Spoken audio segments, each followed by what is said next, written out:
Agora está entrando. Está entrando, né?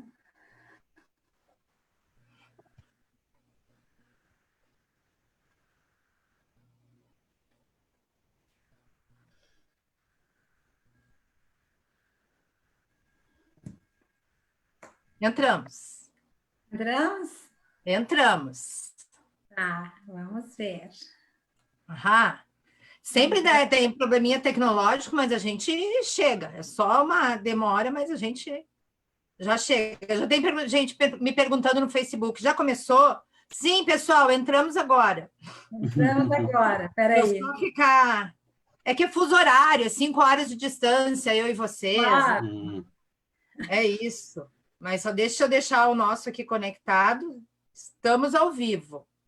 Tá, vamos entrar aqui. Agora sim.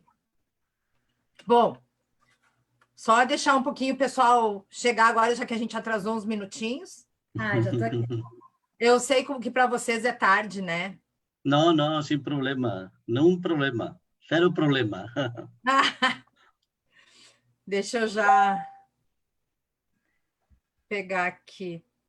Deu. Estou publicando aqui. Vamos lá, que eu vou... Só uns 2 minutinhos, o pessoal já está entrando. Estamos aqui. Conseguiu fazer, Natália? Sim, consegui. Já vou puxar aqui. Estou tão feliz. Para mim fazer a apresentação, só uns minutinhos, aí eu já... Olha, já... Ai, a Lúcia Tomás, a Esther, o Fábio, Sérgio Mendes, ai, Sérgio Galvão, Edmira, querida, Isabel Vicente, olha que bom, gente maravilhosa, meu Deus. Vamos lá. Bom, vamos lá.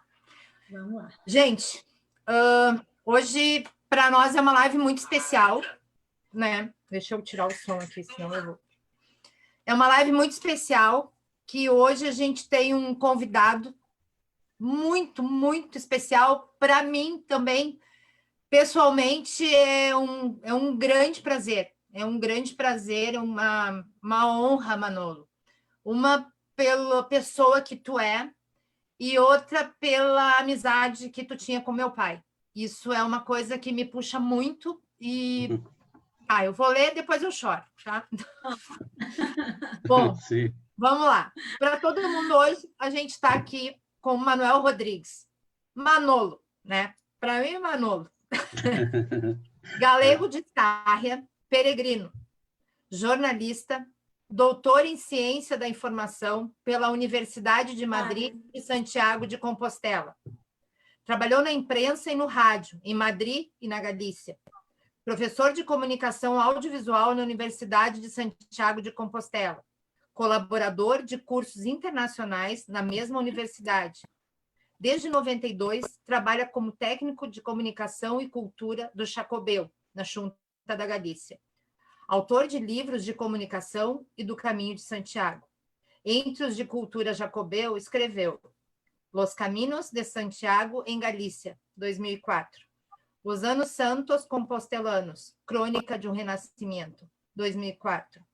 Santiago de Compostela para los Peregrinos, Guia Secreta, 2014, que vai ter uma próxima edição agora em 2021. A novela A Viagem ao Fim do Mundo, em 2015. A Corunha, El Puerto del Camino de Santiago, Guia para los Peregrinos, 2017. E escreveu também inúmeros artigos científicos em livros, revistas especializadas e jornais diários. Foi também o responsável pela ideia, direção e autoria da grande enciclopédia do Caminho de Santiago, Dicionário da Cultura Jacobeia, com a obra com 18 volumes e 3.000 entradas, que hoje se pode consultar com acesso livre na chacopédia.com. Gente, é imperdível esse site. Qualquer coisa que a gente queira saber, está lá. Manolo, como carinhosamente, já palestrou em muitos países da Europa e da América, entre eles Portugal, França, Reino Unido, Itália, Países Baixos, Brasil, Argentina, Cuba, entre outros, né? E recebeu várias homenagens. Entre outras homenagens e prêmios está Rio del Camino de Santiago, 2016, e o 6º Prêmio Internacional América Picot de Divulgação do Caminho de Santiago em 2019, que foi agora ano passado em Sarria, né? Sim, Foi em sim, Sarria, Samos. em Samos, é verdade. Eu me lembro, a gente assistiu, eu assisti ao vivo aqui, tava tudo, Sim. né? Manolo, de coração, é uma honra, é um presente para mim e para todos que estão assistindo a tua presença aqui conosco. Eu digo sempre que tu é uma referência para mim, sabe? Como história do caminho. Bom, basta ver, todas as vezes eu tenho uma dúvida, eu vou para o WhatsApp, Manolo, tal coisa. Porque isso, para mim, é uma referência. Eu tenho, assim, uma gratidão enorme. E eu sei que eu falo por mim e pela Nath, porque a gente vinha dias já falando dessa live de hoje, de quanto era um grandioso te receber. Muito obrigado, seja muito bem-vindo. Obrigado eu. Como dicimos na Galicia, un bico moi grande para você e para Natalia, para as dúas e para toda a xente que nos este escoitando. Para min o prazer é meu. Obrigada. Manolo, a gente tem um costume aqui, que a gente sempre tira uma virtude para começar a nossa noite, e o convidado escolhe a virtude. Então, hoje é um dia também estou muito emocionada, muito feliz de estar aqui contigo, muito obrigada, é uma honra mesmo, né? A gente esteve em Santiago há uns 3 anos juntos, estava muito lindo, tu nos recebeu com o coração no lançamento do livro da Tati, foi muito lindo. E tu é uma figura muito especial para nós mesmo. E olha só, hoje 2 peregrinos portugueses apareceram aqui, caíram aqui no albergue. Ah, sim, incrível. Passaram as fronteiras estão fechadas ainda, e eu não estava com o albergue aberto e resolvi abrir. Começo te dizendo isso, que o caminho mexe com a gente, né? Mudei todos os planos. Então, hoje, quando eu falava para o pessoal, o Manolo, que horas é? Não sei o quê. E eu com os portugueses, eles, não, nós vamos ver. Eles estão lá embaixo assistindo. Né? Então, só para te dizer que o caminho já está se movendo, graças a Deus. Está se movendo, olha sim, só. sim. E agora eu vou tirar uma cartinha, e tu vai escolher, tá? Eu vou fazer aqui, que é uma virtude do Caminho de Santiago, e tu nos ajuda, quando tu me disser para parar, eu paro. E aí vai ser a nossa do dia, da noite. Que digo, número. Diz quando ela para. Essa mesma, essa. Essa aqui? Ai. Essa mesma. Que bonita. Compreensão. São várias pessoas misturadas, 3 pessoas misturadas, assim. Compreensão. Compreensão. Aceitar, respeitar opiniões diferentes e não julgar ou definir. Aprender com a diversidade. Compreender do momento mais aflito ao gesto mais bonito. Relevar com empatia. Quando nos compreendemos, temos mais ferramentas para compreender o outro. Nos ajudamos, nos curamos, comungamos com o caminho e com quem caminha conosco. Fortalecemos algo em nós e com quem está à nossa volta. Muito bem. Eu aproveito, então, para começar essa nossa virtude da compreensão, que é uma virtude que melhor do que tolerar é compreender, né? Porque às vezes tolerar, tu não está fazendo, agora compreender, tu está compreendendo. E eu começo, assim, até saindo um pouco do nosso roteiro, porque eu também, assim, a formação em comunicação, tu sabe, né? Inclusive, quando a gente estava convidando as pessoas, eu convidei vários amigos da época da universidade, na época das teses todas, para virem te assistir, para eles verem um comunicador apaixonado pelo Caminho de Santiago. Obrigado. Essa visão, para mim, que sou uma comunicadora, que fui 25 anos, me deixa emocionada poder te ouvir. E aí eu começo com uma pergunta que a Adri e eu gostamos muito. Conta para a gente. O Manolo peregrino, o Manolo escritor, o Manolo comunicador, de onde tem uma compreensão, uma conexão? Se tu puder começar por aí, já que a gente tirou a compreensão, né? Como é que tu compreende esses muitos Manolos?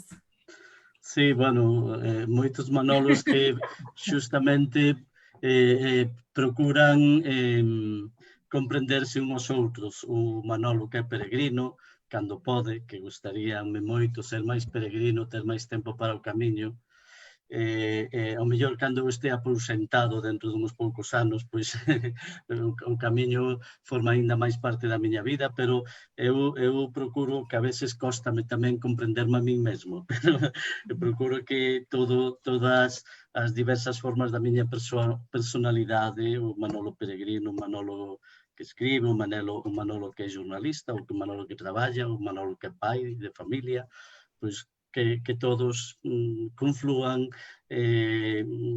nunha sensación boa, nunha sensación de respeto, autorrespeto a mí mismo e respeto aos demais. A veces é difícil, a veces non é fácil, pero eso é o que procuro, esa comprensión de mí mesmo, que é difícil. A todos nos costa comprendernos a nós mesmos. Verdade, é verdade. Manolo, agora tu falou, né? A Natália te perguntou onde começou como é essa fusão. Mas aonde começou a história do Manolo com o Caminho de Santiago?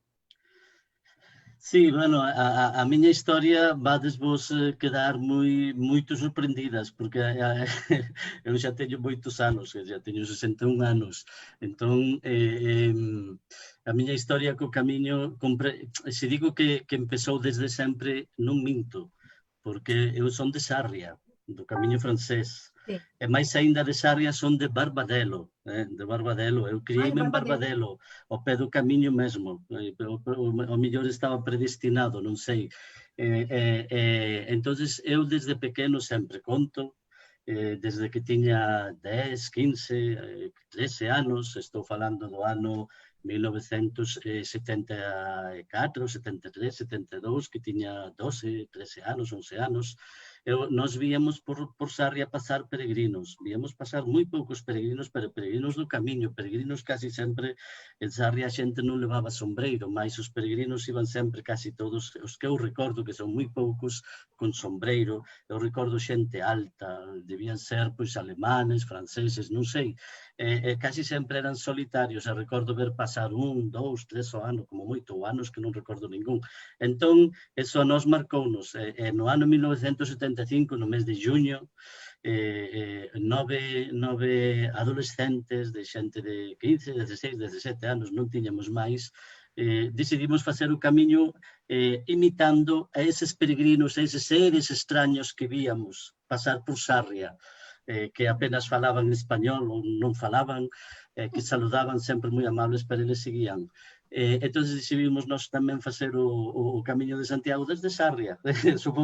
Fomos os predecesores dos 100 kilómetros. Mesmo salimos no jornal, porque non era nadie facía o camiño daquela, e menos desde Sarria, non tiña sentido. Entón fixémolo nunha semana, en 5 días, bueno, 6 días, porque un día en Palas de Rei levábamos tendas de campaña, non había albergues, non había nin o camiño señalizado. Nós fomos moito tempo por carretera, preguntando por onde podíamos ir. Não tinha setas amarelas ainda. Como? Ainda não tinham as setas. Non.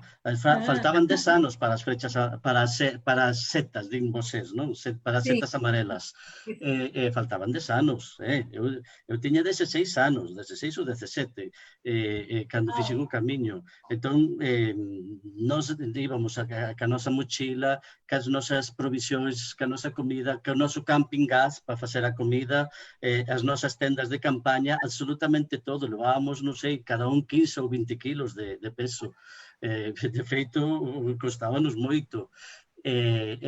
Chegamos, paramos un día en Palas de Rei, porque as tendas choveunos moito, estábamos facendo acampada nun prado de erva ao lado do río, dali que pasa por Palas, e choveu como nunca choveu. Entón, aquel día estábamos todos mollados, a roupa, a tenda, entón buscamos un refugio, estuvamos esperando a secar un pouco a roupa para o día seguinte poder seguir a Santiago, e chegamos, recordo que eu nin sabía que existía o Monte de Gozo, seguimos de largo, non paramos no Monte de Gozo, xa remato, mesmo non entramos na catedral, non sabíamos que había a Compostela, que na catedral daban a Compostela. Entonces, no ano 1975, anos 1976, perdón, 1976, foi cando fixemos o camiño de Sió no 75. No 75 pensamos, pero fixémoslo no 76. Recordo que non sabíamos que existía a Compostela. No ano 76 recibiron a Compostela 243 peregrinos. Si nos contaran a nosos noves, serían casi 252, pero nós non sabíamos, non recollemos a Compostela. O día seguinte dormimos no primeiro albergue que houve en Santiago, que se chamaba Burgo das Nacións, que era enorme, collía peregrinos do camiño que eran moi poucos, e sobre todo camiños que chegaban polos medios convencionais de transporte, porque o ano 76 foi ano santo, entón chegaba xente en autobús, en coches, en carros propios, en fin. Claro. Esa foi o meu primeiro camiño. Moi duro, pero pasámoslo moito ben, moi ben. 76, então foi o primeiro caminho. Como? Non entendo. Primeiro caminho, 76. 76, sí. Em Compostela. Sí, tiña 17 anos. E era ano santo? Sí, foi ano santo, pero nós... Chegou 243 peregrinos e era um ano santo. 243 peregrinos pelo camiño. Nós non sabíamos que era ano santo. Nós decidimos facer ese ano porque eso, polo que dicía antes, porque eu comprara un libro que era un libro verde, que non o teño aquí porque estou cambiando os libros non os teño aquí, pero teño un libro verde que foi o primeiro libro que comprei eu nunha librería de Sarria, no ano 75, o ano antes. El hino chamase o camiño, titúlase O Camiño de Santiago pela provincia de Lugo. Eu quedei impresionado porque descubrín un mundo. Para mí foi un descubrimento que ali, aquela aldeiña, aquelas casas da aldea de xente desconectada do mundo, sin embargo, estaban ao pé dun camiño polo que séculos antes descubrín, gracias a ese libro, a miña primeira lectura do camiño, que séculos antes pasaran peregrinos de toda Europa, mesmo da Armenia, de Polonia, da Hungría, de Francia, Alemania, Inglaterra. E para mí foi sorprendente que aquel sencillo camiño onde só pasaban os meus avós e a xente da zona que séculos antes pasara xente de todo o mundo coñecido. Para mí isso foi impresionante. Nasceu no caminho, né? Sim. 16 anos estava fazendo o primeiro caminho, que lindo. 76. E tem uma frase tua que nós nos apaixonamos, né? Caminho de Santiago, ou é simbolismo ou não é nada. Nos explica, nos conta o que é essa frase. Sí, no, é que eu creo que todos pensamos, eu penso así, e creo que todo mundo que entende un pouco o significado do camiño, que entende que o camiño non é unha ruta turística, que non é unha ruta de trekking, que non é unha ruta de sendeirismo, que non é unha ruta de camiñar polo seu exterior, porque o camiño é un camiño de camiñar polo seu interior e polo propio interior de nós, por esos dous interiores, sobre un espacio, pois calquera entende que se é así, ten que ser un espacio cargado de simbolismo, donde conflúe e se une todo o simbólico, porque se non hai esa forza que non se ve, esa forza inmaterial, entonces sí que é unha ruta de sendeirismo ou un simple itinerario turístico, que pareceme moi ben que haxa ese tipo de itinerarios, mas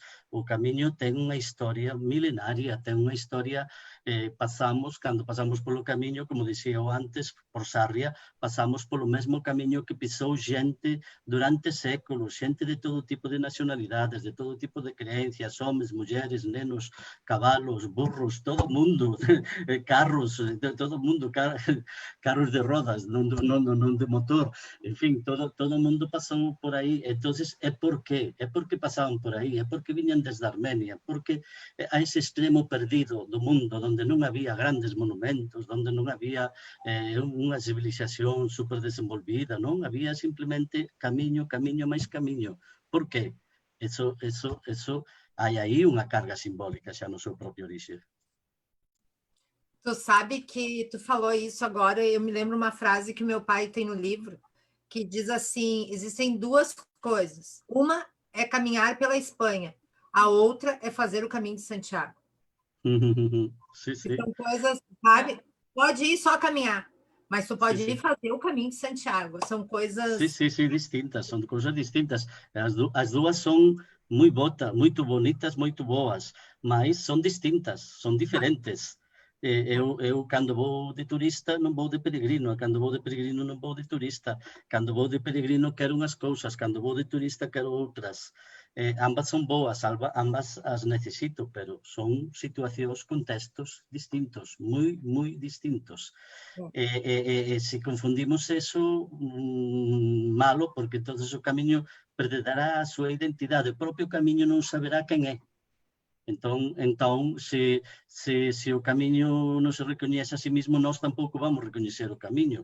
Esa xente que ven de longas distancias para facer algo distinto, un itinerario distinto, eu sempre digo o mismo, hai moitos anos que digo isto, un canadiense, un neozelandés, un australiano, mesmo un brasileiro, que ten paisaxes excepcionais, non ven polo paisaxe, ou ven polo paisaxe, non, ven por unha senda cargada de historia, de espiritualidade, que só hai esa, non hai outra no mundo. Esa é a singularidade, é o que non podemos perder. É verdade. E a gente estava falando com o Beto, uma live que a gente fez semana passada, o Beto Colombo, um filósofo, um ser de luz, assim como tu, foi muito legal, e ele falou uma coisa que eu concordo muito, mas também eu entendo que muitas pessoas vêm fazer o caminho e aproveitam para fazer uma viagem. Mas eu acho que quando tu termina o caminho, tu tem que voltar para casa. É uma opinião, e a Adri também concorda, né? Sim. É mágico, que eu acho que tu fazer uma viagem depois, eu acho que às vezes eu entendo que tem pessoas que aproveitam para juntar, né? Então eu sempre quando eu posso, eu digo, se tu quer fazer uma viagem, faz antes. Deixa o caminho para depois, termina com o caminho, por causa dessa magia toda que a gente tem, né? É porque quando o caminho entra na gente, depois tu não consegue desconectar para ir fazer um turismo. Eu penso, né? Assim, sí, a veces é difícil, porque o camiño é unha experiencia moito forte. É por eso a xente ama o camiño, non? É por eso hai xente que volve ao camiño, e fai mesmo xente que fai sempre o mesmo camiño e dice que sempre é un camiño diferente. Exato. Claro. É verdade. Essa é a maravilhosa pergunta. Como? Não estou conseguindo ver todo mundo, gente. Eu estou vendo muitas pessoas amadas aqui, Adri. A gente está sendo. A Adri e eu, a gente tenta se dividir para tentar ver. Acabou de entrar aqui com a gente. A Clinete mandou. Olá, Manolo. Sempre aprendendo, sempre com você. Grande abraço meu e do André. Beijos para a Lita e para as meninas. Sí. Obrigado também para André e para a Clinete. A esposa do Manolo é fantástica também, gente. Olha, do coração. Deixa eu te fazer. Agora vamos cair no caminho. Vamos caminhar. Me diz assim, o que tu do caminho francês, tá? Que eu considero mais impactante, Sim, é o grande caminho. O caminho francês é a mãe de todos os caminhos. Que pontos do caminho, que locais assim tu considera imperdíveis? Bueno, é que eu considero que se se pode, hai que facer todo o camiño francés, xa empezando na España, porque o ideal sería mesmo empezar na Francia, pero bueno, se empezamos na España, en Somport ou en Roncesvalles, para min, eu nunca sei responder esa pregunta, porque para min cada punto do camiño francés é único é imprescindible, non sei se me expreso, aqueles puntos que todos temos na cabeza cando pensamos no camiño francés, pois esos puntos son, o camiño francés é unha liña que hai que seguir, que se empeza aquí e rematas ali, non podemos dar saltos nel, ten esa, para min, por exemplo, hai xente que a inmensa llanura, a planicie castelá, mesmo non creen que eso non é camiño. Hai xente que chega a coller o autobús e non é saltarse, non, pois é que eso é parte do camiño tamén. É o mesmo camiño, se tú cortas un pedazo do camiño e volves a seguir no outro punto, para mí xa non é camiño. Eu respeto que haxa xente que o faga, pero para mí non é camiño. Non vas a ter as mesmas sensacións que vamos ter os que facemos todo o camiño, os que sufrimos o camiño e os que gozamos o camiño, porque o camiño é eso, gozo é sufrimento. É case imprescindible que sexa así. Se o camiño non é momentos de sufrimento, non vai haber momentos de gozo. Non sei se me entendo, se me entenden. Claro. Sí, é que así, é que o ser humano é así, a relación do ser humano co entorno nunha relación tan intensa como é a do Camiño de Santiago, a do Camiño francés, sobre todo, para outros camiños tamén, a relación é tan intensa que se non hai esa dualidade nas sensacións, nos sentimentos, non funciona. Entonces que temos unha sensación plana ou de moito placer ou de moito sufrimento, como temos a veces, pois, cando facemos un sendeiro turístico moi bonito, pois eso é bonito, punto final, non ten máis. É bonito, temos unha boa sensación, mas nada máis. O Camiño de Santiago, o Camiño francés neste caso, que nos deixa algo máis, algo que suma máis que todo eso superficial. Eu creo que é así, polo tanto, eu que podo dicir do camiño dos puntos, non sei, pois está os que todo o mundo fala, o Nate, a mesma Cruz de Ferro, Roncesvalles, 1000 sitios que son 2 ou 3 pontes que é impresionante cruzalas, Puente la Reina, igrexas, cantas igrexas hai no camiño, que cada unha é distinta, cada unha merece que a visitemos, que entremos nela, que nos relacionemos con ela. É que o camiño é relacionarse non só coa persoa, é relacionarse co entorno, falar co entorno, sin estar tolo, sin estar louco. Non fai falta, é esa relación. Por iso é distinto o camiño, por iso é único, non hai outro itinerario no mundo igual. É que iso é así, só hai un destino que é Compostela, que soupo xerar, non sabemos por qué, un camiño, non hai. Se você pensa nun camiño a Roma, non hai un camiño a Roma definido, nunca houbo. Sin embargo, Roma era 1000 veces máis importante que Santiago, era unha cidade enorme, que con uns vestigios da época romana, onde estaba o Papa. Sin embargo, actualmente, vocês xa saben que hai 83.000 kilómetros sinalizados de Camiño de Santiago por toda Europa. Solo o Camiño de Santiago ten esa experiencia. E que nos sinalizaron foron xentes das asociacións de amigos do Camiño de toda Europa. Non foi iniciativa dos políticos, non foi en España mesmo. Os primeiros que sinalizaron o Camiño, que volveron a recuperalo, cas casetas amarelas, con todo eso, foron os peregrinos que fixeron o Camiño. Foi o padre Elías Baliña do Sebreiro, foron os amigos do padre Elías Baliña, xente das asociacións. Despois viñeron as administracións, colaboraron, achegaron tamén cousas máis. O primeiro impulso foi da sociedade, foi da xente. Isso é a máxia do camiño. Exato, tu falou tudo, eu acho. Isso é a magia, isso é o amor pelo caminho que faz que as pessoas vão trabalhando em prol dele, né? Sim. As associações aqui no Brasil, claro, mas começou tudo na Europa, mesmo. Mas todo o movimento, toda essa energia que tem, é tudo em função do amor que as pessoas sentem pelaquela experiência, né? Sí, é assim. Brasil é outro exemplo. Cantas asociacións hai en Brasil, 25, 26, 27, non sei, hai moitas, e todas porque xurdiron por xente que fixo o camiño e necesitou manter esa relación co camiño. Por eso eu digo que os peregrinos do Camiño de Santiago son peregrinos eternos.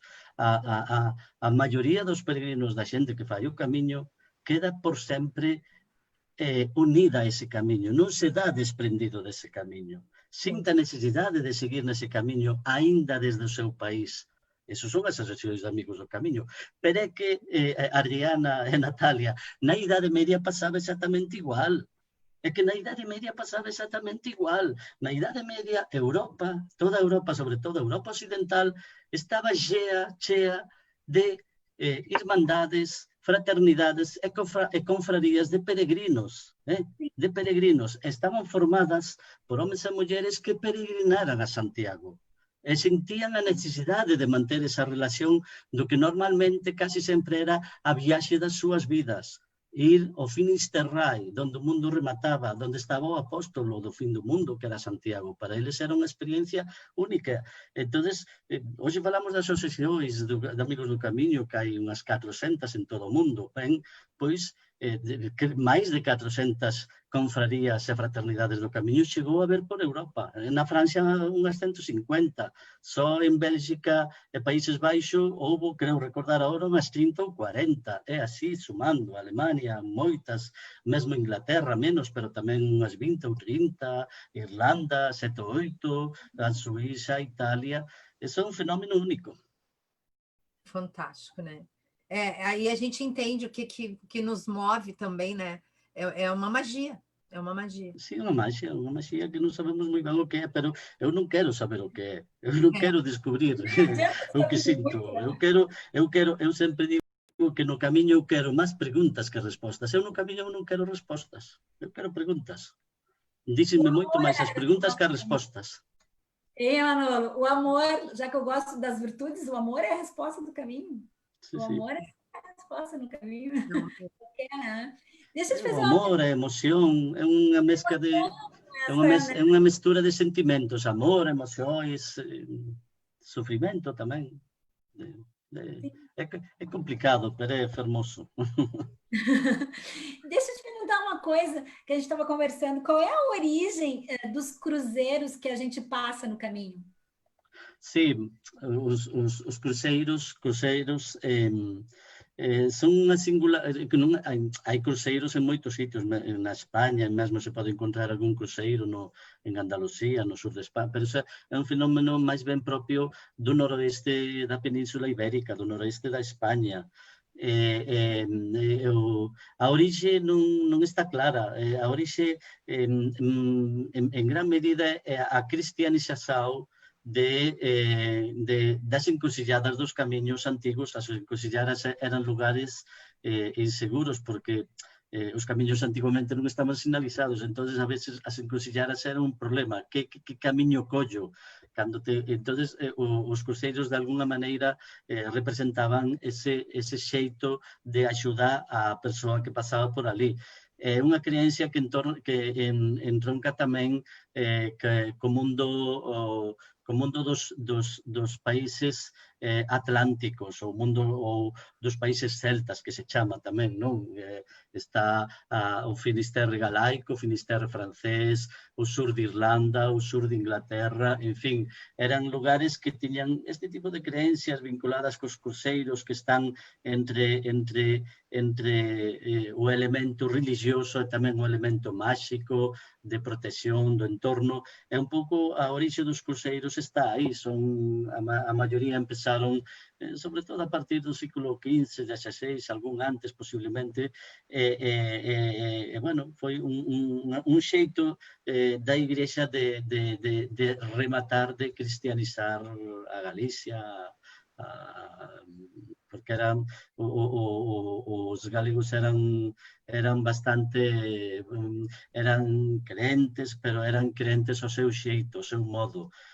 Com muito sentimento mágico, como a vezes passa também no Brasil, na religião, não? Uma religião que é religião, mas também tem uma forte carga mágica, sincrética, a vezes, pois isso passava também na Galícia. Os cruzeiros têm essa relação, é uma origem muito diverso, a vezes também está relacionado com sítios onde morreu gente, há cruzeiros que tiveram essa origem, ou ali uma morte, pois aí se ponia um cruzeiro, enfim, é muito diverso, muito diverso. Porque eu me lembro muito no caminho, né? Cada pueblo a gente tem um cruzeiro, né? Sim. Eu não sei se Aí eles faziam no pueblo já, não que depois o pueblo se... Primeiro era o pueblo, depois o cruzeiro. Sí, é unha costumbre que se estendeu por toda Galicia desde o século XV, XVI, máis ben, XVII. Hai historiadores que opinan que foi que tuvo que ver tamén ca contrarreforma, non? Un xeito de cristianizar visualmente o país frente ás creencias que viñan de fora, as creencias para o sentimento protestante, esa forma de ver a religión nova que na España, na Península Ibérica, non foi aceptada. Aquí optouse por seguir participando da Igrexa de Roma, do Papa, e non houve esa ruptura. Entón, hai historiadores que dicen que os cruceiros foron un reforzo desa nova cristianización, non? Derivada pero eu creo que teñen, máis xente cree que teñen un orixe anterior, seguramente unha evolución, porque seguramente nos primeiros tempos, bueno, mesmo se nos vamos á época romana, tamén se señalizaban con determinados elementos vinculados cos religiosos camiños romanos, en fin, é que o mundo é unha continuidade, o mundo casi nada xurde da nada, entón os cruceiros seguramente teñen ese enlace mesmo con o mundo precristiano, non? Sim. Então, agora eu vou aproveitar uma pergunta da Clinete, né, para falar dos milhadoiros. Milhadoiros. Só que eu quero agora, eu vou juntar duas perguntas, assim, por exemplo, a Cruz de Ferro, tá? Ela é considerada mais como um cruzeiro ou mais como um milhadoiro? Milhadoiro. Porque ela tem a cruz, né? Sim. Como nos cruzeiros, ela tem aquele monte de pedra. Até vamos explicar para o pessoal o que são os milhadores. Eu vou botar uma foto aqui. Sim, né? Sí, é un tema moito bonito, moito interesante, é moi difícil de resolver, porque mesmo eu son dos que creo que unha parte dos cruceiros, unha parte, non sabemos cal, dos cruceiros que hai na Galiza, moitos en orixe foron posiblemente pequenos milladoiros, pequenos montiños de pedra.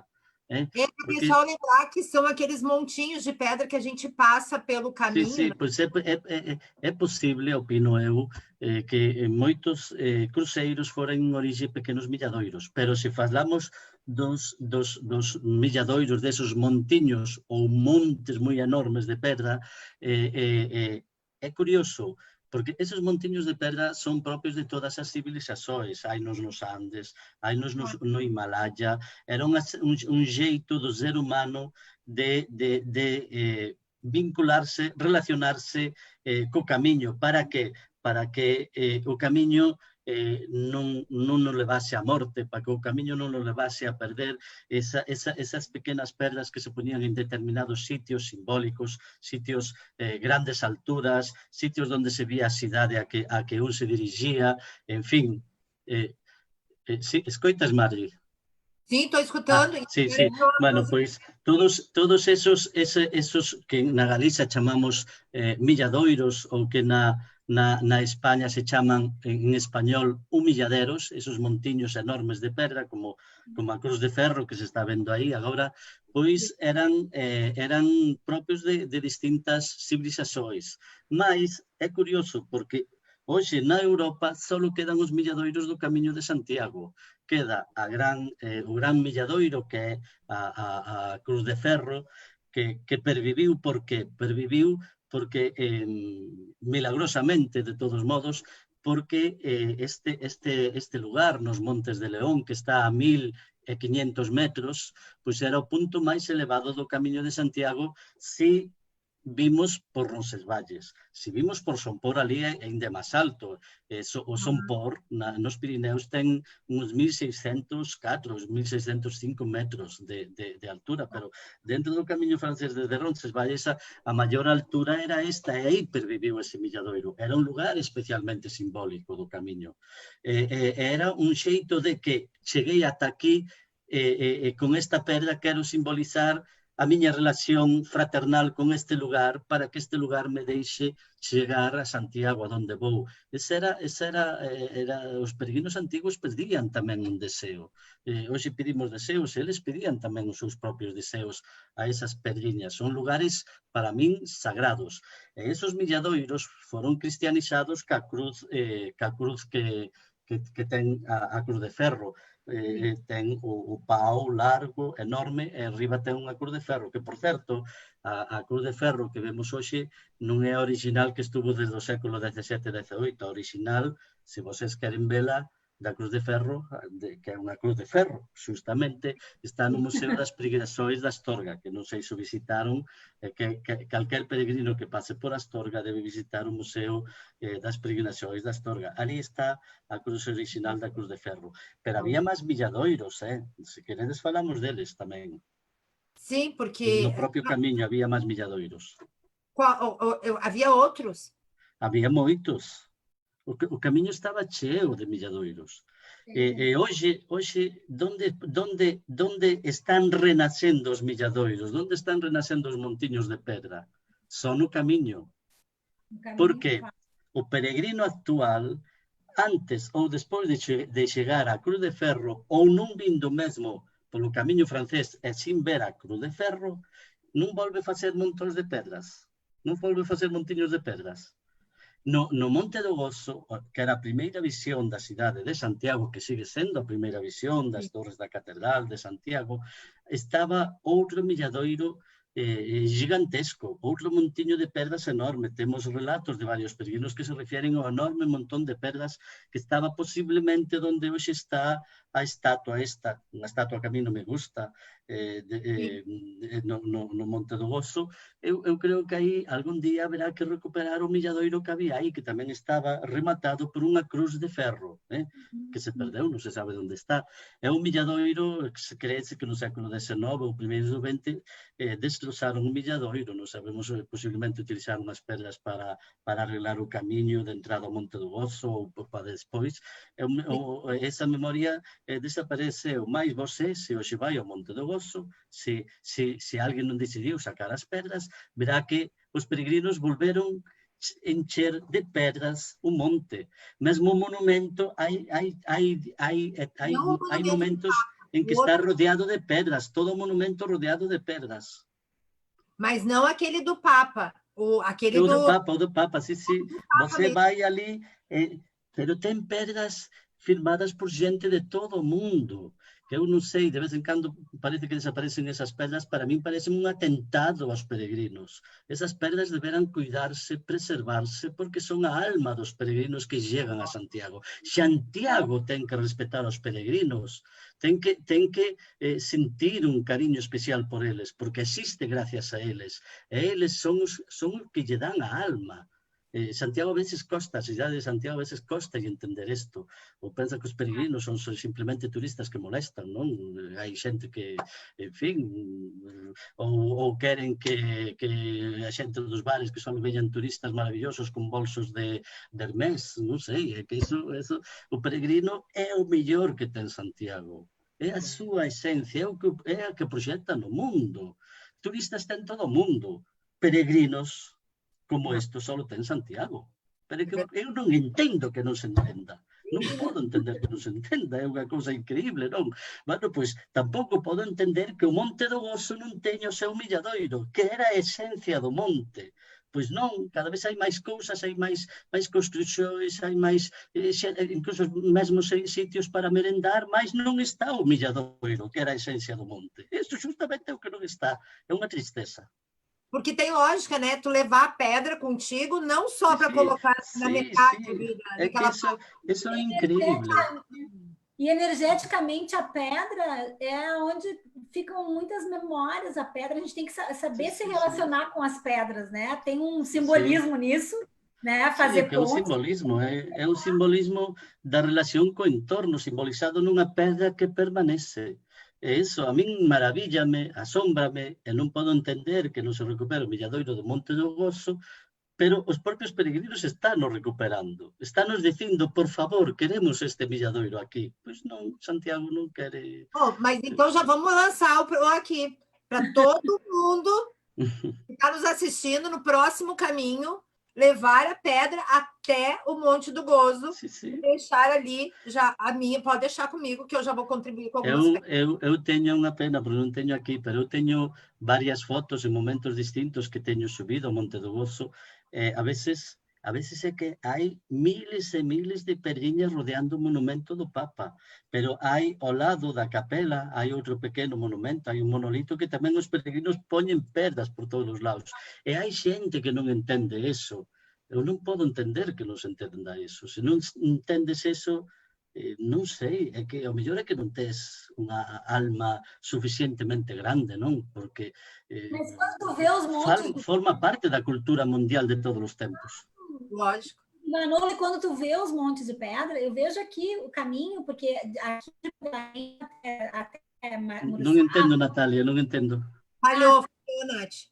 Desculpa, tá ouvindo? Agora sim. Tá.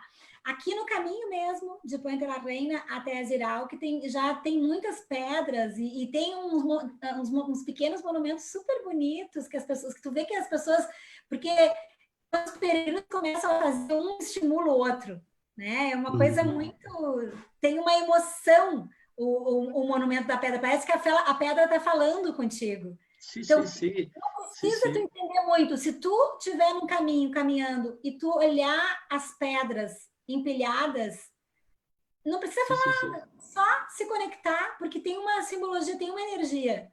Só que, claro, às vezes a gente desconsidera essas pequenas coisas que são a magia do caminho. Sí.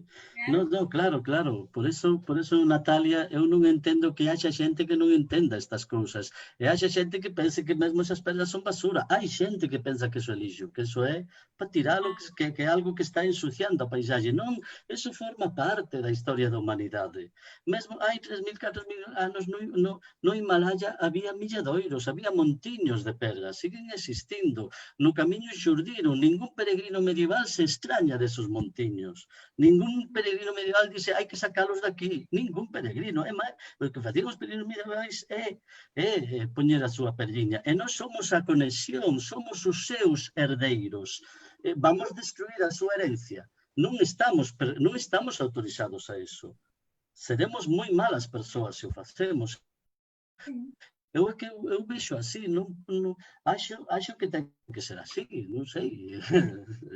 Non, já está lançando campanha. Por eso me molesta a veces cando se sacan tamén os peregrinos, vos sabedes ben que fan as cruciñas de madeira. Eu non son creente especialmente, mas para min encántame ver as cruces de madeira nunha alambrada, non tal. Bueno, pois hai xente que se dedica a sacalas porque dice que afean outras cousas, non eso. Não é, isso tem, é como tu disse, em cada detalhe desse tem um pouco da alma do peregrino. Claro, é que é assim, é que se nos empeñamos en sacar, en roubar a súa propia pegada ao peregrino, porque para min é só un roubo ao peregrino, estamos mal, acabaremos co camiño. É verdade. São símbolos, né? São partes do caminho que vêm. São parte, sim. Falando em símbolo. Mais que parte, Ariana, mesmo eu diria que são o caminho. Ainda mais. Porque o caminho, ele não é um item, uma coisa só, ele é um contexto todo, né? Efetivamente, sim, claro. Que é assim. Tudo isso de vários símbolos, e junto com esses símbolos, os peregrinos também são o caminho, né? Sim. Os que nos gusta coñecer, a min asómbrame como o camiño de Santiago, ahora xa me asombra menos porque vou coñecendo e tal, pero para min, eu no ano 1976, que me impulsou, eu que era un ignorante, era un animal con cabeza, éramos xente que nos dedicábamos a ir aos bares, a beber, a non sei que, a meternos de repente un día decidimos facer un camiño. Ese viaxe eu teño grabado do primeiro ao último día. Non teño outro viaxe así tan grabado como ese. sin saber o que sentía, empecé a sentir cousas nesa viaxe, e tiña 17 anos, que é unha idade que, bueno, entonces é que hai algo máis. Eu non sei, desde esa viaxe, para mí o camiño foi parte xa da miña vida. Desde aquel libro da provincia do camiño pola provincia de Lugo que dixía antes que lín, é que me marcou. Descubrín que eu vivía ao pé dun camiño que non nese ano 76, 75, non pasaba ninguén, salvo moi de vez en cando, uns señores estranxeiros que eu me dicía, que fan aquí? Pero que fan aquí? Esa era a gran pregunta, a pregunta máxica. Esos non nos trouxo ninguna campaña de publicidade, non nos trouxo ningún afán de pasalo ben, de disfrutar do sol de Galicia, non. Eles viñan facendo un itinerario concreto que era o Camiño de Santiago, Entonces, bueno, en fin, eso debe facernos reflexionar de a fermosura inmensa que temos nas nosas mans. Eso, en fin, eu creo que é así. Non entendo a veces que non se entenda o que se crea que o Camiño empezou no ano 1993. Eu traballo no Xacobeo e vin como o difícil que era daquela comunicar que a xente entendera o Camiño. A xente non nos cría. Cando dicíamos que fixeran o Camiño e que villeran andando, a inmensa maioría de xente non nos cría. Se non fora que tiñamos a historia do Camiño para deixar negro sobre blanco, ou blanco sobre negro, o que era o pasado do Camiño, que había un pasado que o fixera xente de todo o mundo. Se non tuveramos esa historia, esos documentos, ese mapa do Camiño de Europa que se fixera en 1987 por expertos de toda Europa, a xente non nos cría, porque é difícil creer que haxa que ir a unha cidade camiñando, non é que iso estuvera. Entonces, o Camiño vive deso, vive da súa historia e vive dos seus peregrinos, nada máis nada. É verdade. Perfeito. Nos fala uma coisa, Manolo, agora que a gente está falando assim nos simbolismos e nos ícones do Caminho, fala para a gente do Botafumeiro, qual é a origem dele e o motivo.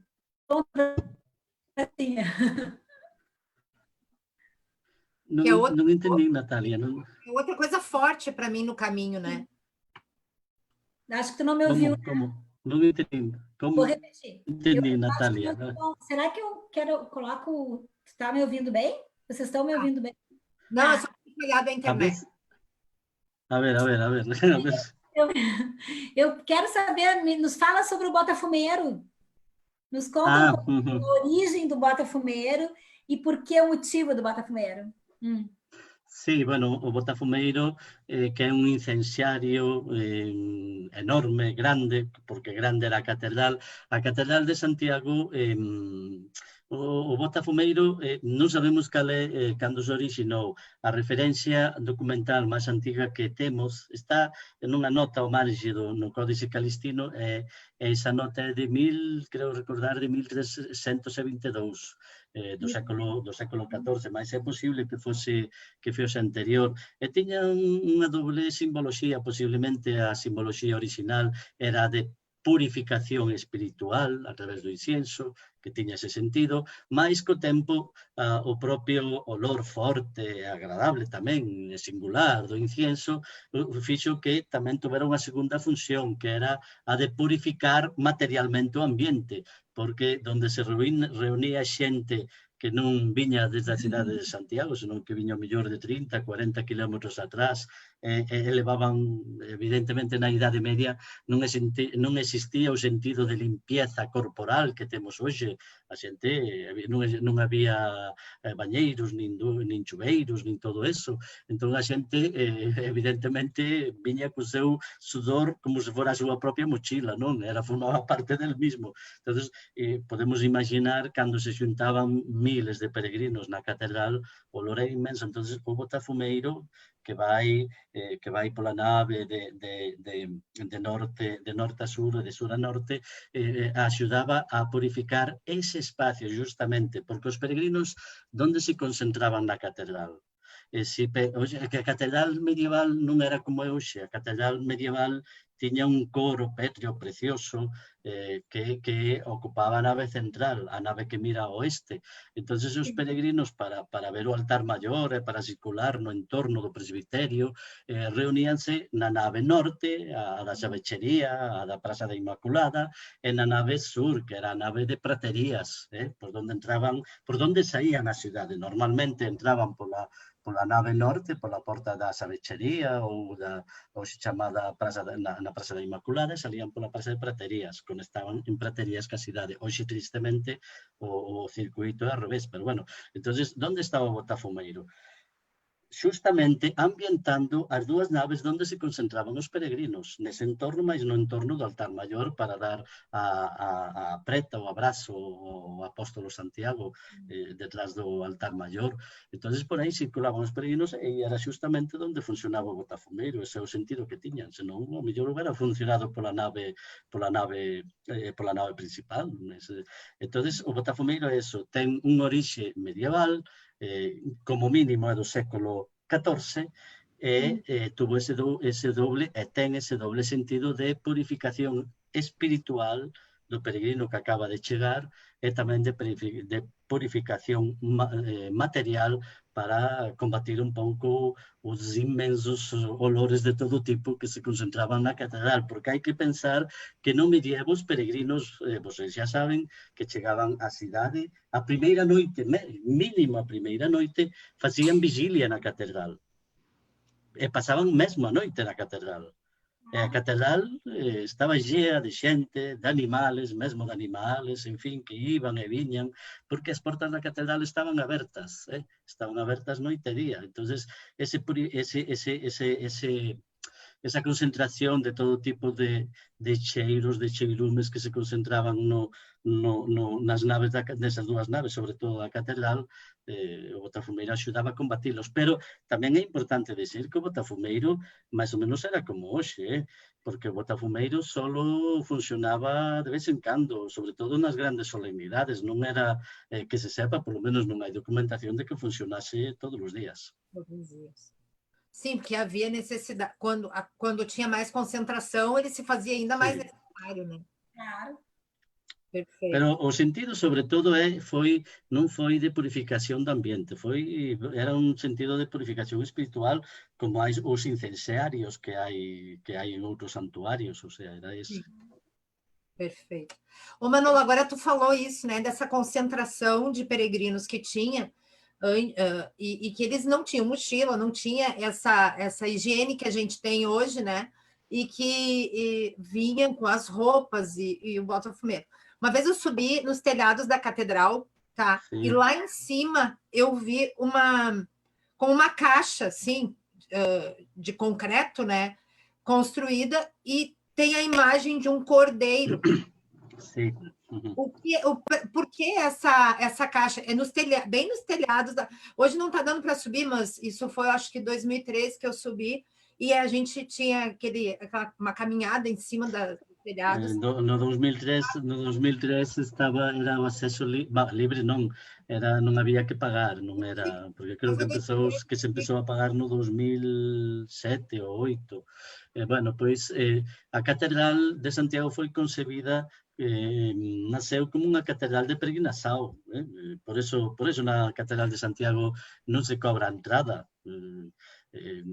As naves da catedral son de acceso libre para todo tipo de xente. Bueno, pois a catedral, ese era o seu sentido, e sigue sendo o seu sentido no presente. Pois toda a catedral, prácticamente toda a catedral, estaba pensada en función das necesidades do peregrino, das necesidades físicas e espirituais. Físicas, por exemplo, se você se fija, a catedral ten un deambulatorio que se chama, pódese circular toda a catedral sin molestar os oficios, as misas, sempre que non se faga moito ruido, pódese circular perfectamente por todo ela. Esa era unha adecuación física ás necesidades do peregrino que iba de capela en capela, iba a dar o abrazo no altar maior, facía todo ese circuito.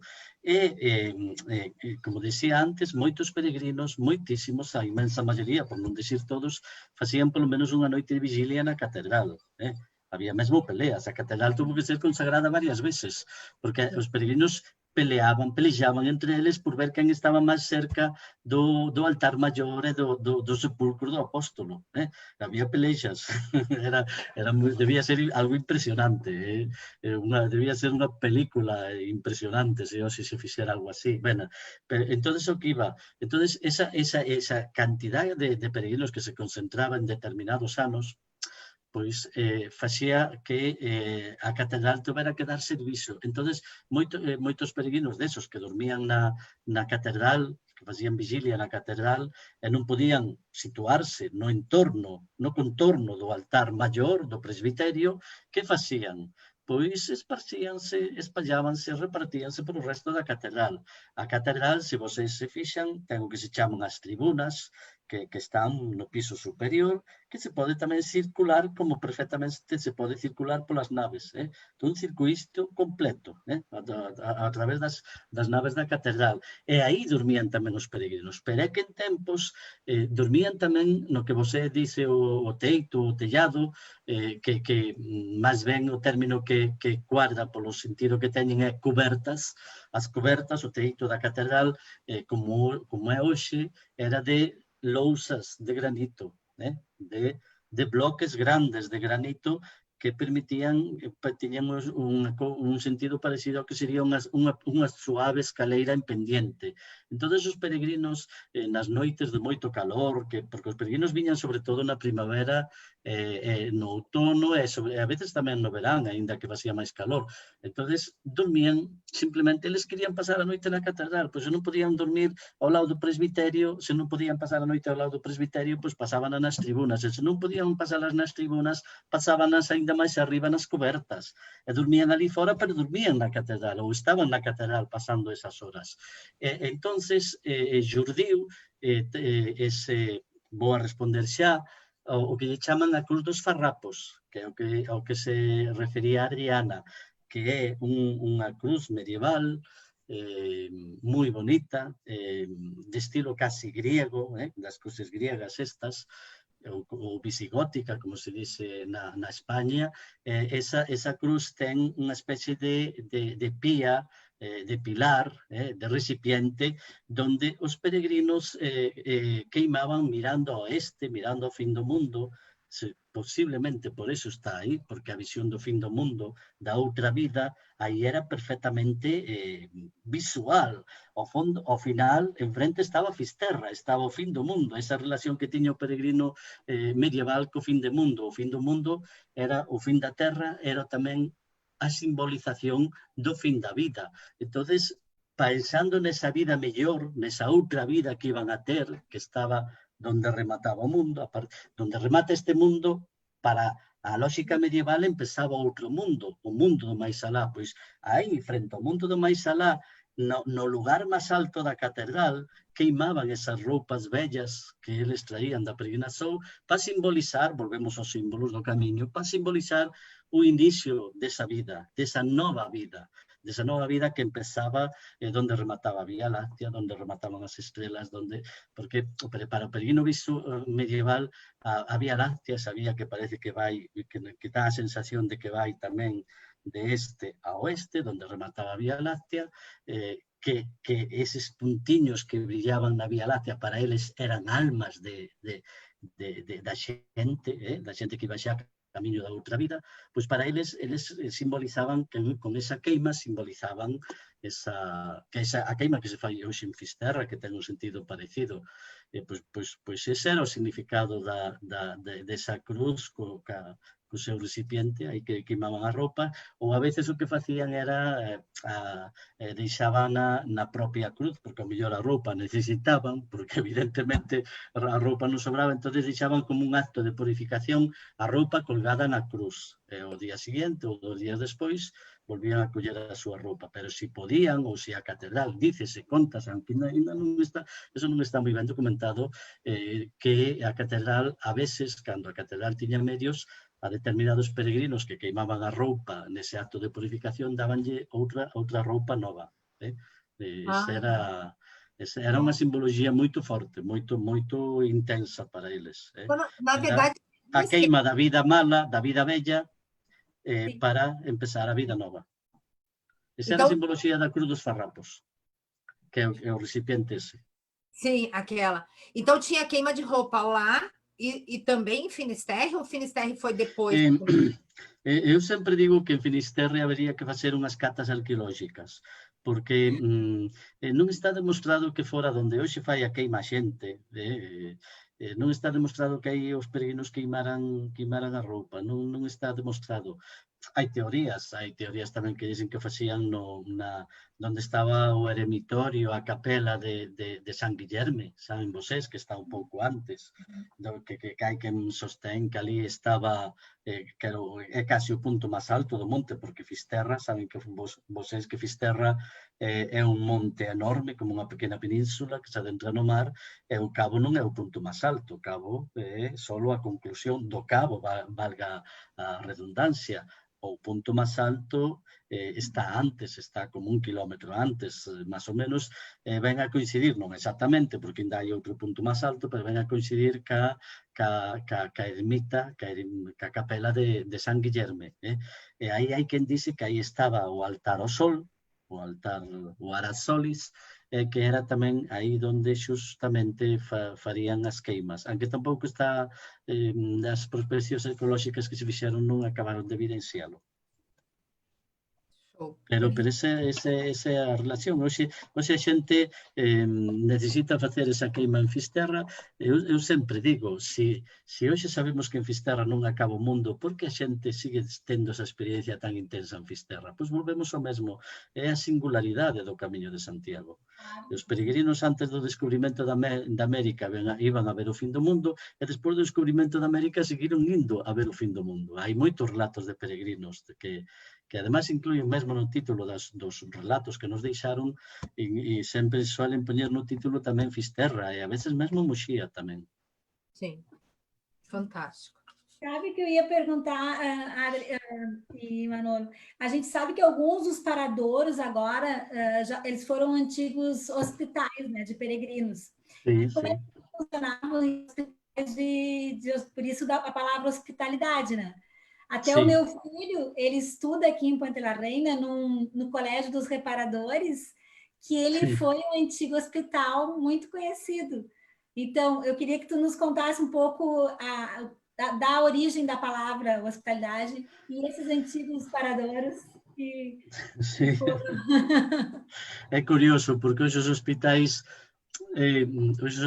temos como un lugar de saúde, de curación das enfermedades, mas na Idade Media non era así. Desgraciadamente, bueno, a veces os pobres peregrinos a veces tamén moitas veces necesitaban curarse das súas enfermidades, pero a orixe dos hospitais medievais, que a gran rede europea de hospitais foi a rede vinculada, relacionada co Camiño de Santiago, porque había hospitais de peregrinos a Santiago en toda Europa, en moitos lugares de Europa, pois esa rede naceu máis que para atender aos peregrinos, en primeira instancia naceu para acollelos.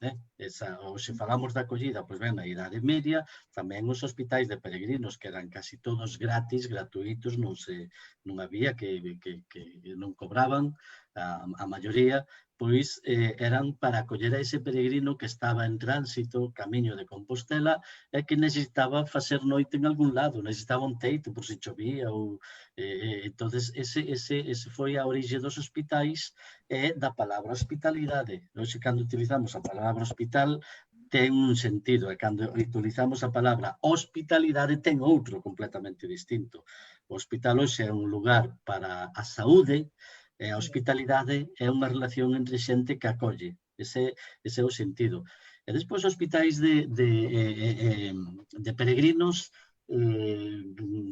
que son os separadores, hai sobre todo dous grandes exemplos. Son o Hospital de San Marcos en León, que naceu na cidade de León, que naceu para acoller peregrinos, os moitos peregrinos que viñan polo camiño francés, e despois o exemplo final, o de Santiago de Compostela, o Hospital Real, que nasce a finais do século XV e se construe nas dúas primeiras décadas do século XVI, promovido polo que en España se chaman os reis católicos Isabel e Fernando, que visitaron, peregrinaron a Santiago, viron que había peregrinos morrendo na catedral, que había peregrinos morrendo nas rúas da cidade, e que non había un sistema, un servicio de acollelos, de darlles unha atención, de que poderan dormir baixo un teito e que se estaban enfermos que poderan ser atendidos con sentido cristiano, con sentido de humanidade. Entón, a cidade tiña un servicio deficiente de hospitalidade para os peregrinos e ordenaron construir o que hoxe é na Praza do Obradoiro o Hospital Real, que hoxe se chama se chama Parador dos Reis Católicos, Hostal dos Reis Católicos, pero a orixe do hostal, que hoxe é un hotel de 5 estrelas, foi a de dar hospitalidade aos peregrinos que chegaban á cidade, que non, hai veces que acolleu, ese foi a orixe, acollía 100, 200, 300 peregrinos, e é curioso, porque os peregrinos que pasaron por o Hospital Real e nos contan a súa historia, casi sempre a opinión que teñen é moi positiva ou moi positiva do Hospital Real, o sea que debía ter unha atención boa, e foi unha salvación, porque senón a cidade hasta daquela houbera varios hospitais, pero nunca foron hospitais realmente ben dotados, ben dotados. Si é curioso que hoxe na Praza do Obradoiro temos a hospitalidade dos peregrinos que xurde no século XVI, representada polo Hospital Real, por o que hoxe se chama Hostal dos Reis Católicos, e se vocês miran a portada do que hoxe é o rectorado da Universidade de Santiago, a portada que hai ali, que está xunto en frente da outra portada, é un diálogo, é unha ligação entre a hospitalidade do Camiño que nace no século XVI, e a hospitalidade medieval, porque esa portada era a portada do Hospital de Santiago que estaba na Praza da Azavecharía da Inmaculada, que despois se levou para a Praza do Obradoiro. Entón, están as dúas portadas dialogando a hospitalidade medieval que a hospitalidade que nace no Renacimiento, a partir do século XVI. É unha cousa moi curiosa que a xente non observa, non se dá cuenta. A xente só ve dúas portadas, máis ou menos bonitas, pero non ve a historia inmensa que hai detrás delas. A gente tem que ir para Santiago passar uma semana lá contigo, né? Nós temos sempre, né? Não, mas eu estou dizendo que as pessoas têm que aproveitar mais. A minha última estada em Santiago, até eu vou aproveitar aqui e mandar um recado que o Alexandre Calmon está mandando, que foi o que tomou o vinho conosco no Bodegon. Sim. Está mandando um abraço para ti, parabenizando. E tem bastante gente escrevendo aqui no chat, depois a gente vai até perguntando, né? Porque a gente sabe, tudo isso que a gente está conversando até agora é em relação aos mitos, né, do caminho. Seja empilhar a pedra, seja as cruzes que tu já falou ali das grades, beber o vinho na fonte de Irache, de fé, né? O vinho que não falte nunca. Essas coisas todas que vão, né, fazendo e tocar a pilastra, que hoje não pode mais, né? Ou bater a cabeça no santo dos croques ali. Mas agora, chegando nessa parte, e que eu te pergunto assim, o Pórtico da Glória, né? Que eu no meu primeiro caminho, eu não pude ver, porque ele estava fechado e a gente não conseguia visualizar ele por trás ali. Eu entrava na catedral, mas não, a porta da frente não. E agora, o ano passado, eu consegui ir visitar. Não pode tirar foto, não pode encostar, só pode respirar ali dentro, né? Claro que está todo restaurado. Mas ele, desde o começo da catedral, ele entra bem depois na catedral, toda essa mística, né, em volta dessa obra do mestre Mateu, ele vem junto com o surgimento da catedral, ou foi colocado que época que... né, que gerou todo esse, digamos, esses mitos, né, essas místicas de botar a mão na coluna, o santo e tudo, essa simbologia toda do Pórtico da Glória. É complexo, que o Pórtico da Gloria é complexo, hai distintas teorías sobre a súa orixe e sobre o seu significado. En primeiro lugar, unha cousa antes de entrar neso. O Pórtico, a catedral empezase a construir no ano 1075 por unha necesidade vital de ter espacio para acoller a tantos peregrinos. Entonces, o Pórtico da Gloria, sen embargo, é do século XII. Desenvolvese, sobre todo, a partir da segunda metade do século XII, todo o que é o proceso de construção da fachada occidental da catedral, a fachada que hoxe chamamos do Obradoiro, que originariamente era unha fachada románica, de arquitectura románica, e hoxe é fundamentalmente unha fachada de arquitectura barroca, un recubrimento barroco. Ben, pois, eso é posterior. O Pórtico da a catedral, empezase pola cabeceira, polo que é a Capela do Salvador, e vaise no 1075, que decía, e despois, no século XII, na segunda metade, faise que existía unha primeira fachada occidental, pero despois decidese construir a gran fachada románica que coñecemos, románica xa evolucionando ao gótico, é que precisou dunha obra colosal, unha obra inmensa, porque o Pórtico da Gloria, como vocês saben, a Catedral de Santiago está nunha zona de desnivel, vendo unha zona moi alta onde estaba o sepulcro a unha zona que vai en baixada, entonces houve que construir o que se chama hoxe a Catedral Vella ou a cripta para sustentar sobre ela o Pórtico da Gloria. Houve que facer uns enormes machóns, unhas enormes columnas moito grosas, moito gordas, moito fortes para sustentar todo o que foi as torres do Obradoiro e o Pórtico da Gloria. O Pórtico da Gloria, se vocês se fixan, ten un sentido ascensional, non? Vou botar uma foto aqui pro pessoal. Como? Que? Sí, Vou dime. colocar uma foto do pórtico enquanto tu estava nos contando aqui. Sí. Bueno, pois o Pórtico da Gloria ten a zona da Catedral Vella, a zona que está por abaixo, que simboliza a terra, o mundo terrenal, por eso está,